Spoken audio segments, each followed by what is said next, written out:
পরিচালিকা থেকে দেশের প্রথম সুপারস্টার কানন দেবীর জীবন এক চিত্রনাট্য। শুধুমাত্র অভিনয় নয়, তার সঙ্গে এমন মধুর গানের গলা, বাংলা হিন্দি মিলিয়ে অসংখ্য চিরস্মরণীয় গানের ডালি তৈরি করে গিয়েছেন কানন দেবী। তাকে এক ঝলক দেখার জন্য সে যুগের প্রায় সকল যুবকের হৃদয় উথাল পাথাল করে উঠত। সেই কানন দেবী শুরু করেছিলেন পরিচালিকার কাজ দিয়ে। নিদারুণ দারিদ্র্যের মধ্যে বেড়ে ওঠা, এতটাই কঠিন পরিস্থিতি ছিল যে দিনে দুবেলা খেতে পর্যন্ত পেতেন না। তখন বয়স কত, 5 কি 6? সেই তখন থেকেই নিজের রাস্তা নিজে তৈরি করতে শেখা কানন বালার। পরবর্তীকালে যিনি ভারতীয় সিনেমার প্রথম সুপারস্টার হয়ে উঠেছিলেন।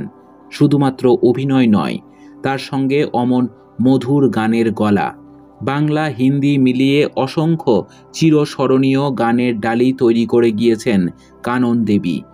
রূপলী পদ্মায় তিনি লক্ষ দিলের মালিকা হয়েও ব্যক্তি জীবনে চিরকাল সুখের থেকে দুঃখই বেশি পেয়েছেন। এখানে উল্লেখ করা ভালো, তার জন্মের সাল এবং তারিখ নিয়ে কোনো প্রামাণ্য নথি নেই। কেউ বলেন তার জন্ম 1914 সালে, কারো মতে 1916 সাল। তারিখটা ঠিক হয়েছে 22শে এপ্রিল। আরও আশ্চর্যের বিষয়, নিজের পিতৃ পরিচয়ও জানতেন না কানন দেবী।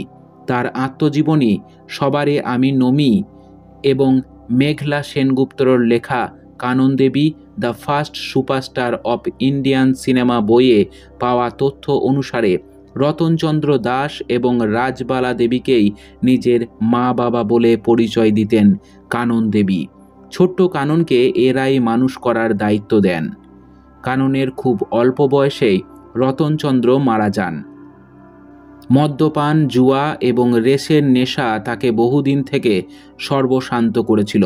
তবে বাবা মায়ের পরিচয় নিয়ে সর্বসমক্ষে ভাবতেন না কানন দেবী। তিনি বহুবার বলেছেন, কে বাবা কে মা এই ভেবে বুকের ব্যথা বাড়িয়ে কাজ কি, আমি কানন, এই পরিচয়টুকুই তো যথেষ্ট। সত্যি নিজের পরিচয়ে তিনি ভাস্কর ছিলেন। ছোট বয়স থেকেই পেট চালানোর জন্য বিভিন্ন বাড়িতে রাজবালার সঙ্গে পরিচালিকার কাজ করতেন কানন। ঠিকমতো খাওয়ারও জুটত না। পরে নিজে পুত্রবধূ রুবিকে বলেছিলেন যে সারাক্ষণ পেটে খিদে চড়ে থাকত। কষ্ট সহ্য করতে না পেরে এক আত্মীয়ের বাড়িতে ঠাঁই নিয়েছিলেন, কিন্তু সেখানেও চরম লাঞ্ছনা আর অত্যাচার সহ্য করতে হয়। শেষমেশ সেখান থেকেও চলে যেতে হয় তাদের। হাওড়ার অখ্যাত গোলাডাঙ্গা পল্লীতে জায়গা খুঁজে নেন রাজবালা আর কাননবালা।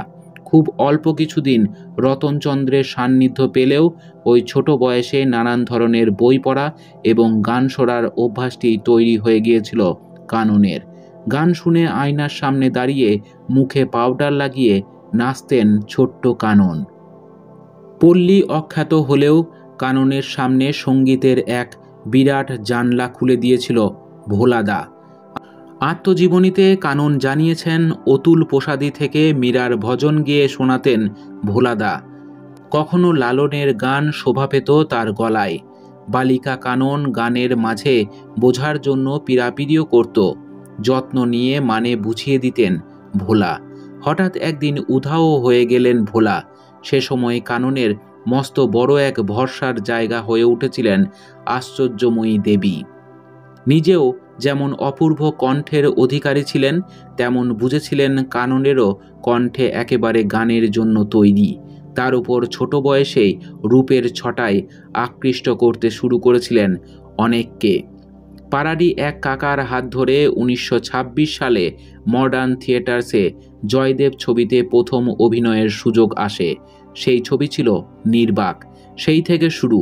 ধীরে ধীরে সবাক ছবি এবং গানের জগতে আশ্চর্য মায়াজাল গড়ে তুলেছেন কানন দেবী। ভোলাদার হাতে সঙ্গীতের হাতেখড়ি হয়েছিল। পরবর্তীকালে ওস্তাদ আলা রাখা, পঙ্কজ মল্লিক, ভীষ্মদেব চট্টোপাধ্যায়, আখতারি বাই, ধীরেনচন্দ্র মিত্র, দিলীপ রায়, নজরুল ইসলামের মতো একজন মহান শিল্পীর কাছে থেকে গান শিখেছেন। আরও পরিণত হয়েছে তার কণ্ঠ। কবিগুরু রবীন্দ্রনাথ ঠাকুর তাকে শান্তিনিকেতনে গিয়ে গান শোনানোর অনুরোধ করেন, কিন্তু সে অনুরোধ না রাখতে পারার আক্ষেপ চিরকাল রয়ে গিয়েছে কানন দেবীর।